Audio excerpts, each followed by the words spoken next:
কাহিনী মনে পড়ছে, বনি ইসরাইলের ভিতরে এক বুড়ি ছিল, বুড়ি। তো রাজার প্রাসাদের কাছেই বুড়ির ঝুপড়ি ছিল।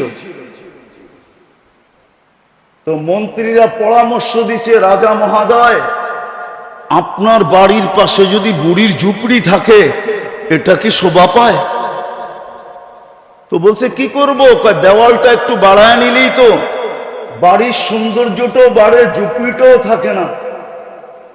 তো রাজার বুঝে আসছে। তো বুড়ি যতদিন ছিল ততদিন তো নিতে পারে না। বুড়ি একদিন জানি কই চলে গেছে বেড়াইতে, আয়সা দেখতেছে ঝুপড়ি সুপড়ি কিছুই নাই, রাজার বাড়ির দেওয়াল লম্বা হয়ে গেছে। তো বুড়ি বাইরে দাঁড়ায় বলতেছে, আল্লাহ, আমি না ছিলাম না, তুই ছিলি কই? আমি না ছিলাম না, তুমি ছিলে কোথায়? এরকম হায়াতুস সাহাবায়ও এক কাহিনী আছে।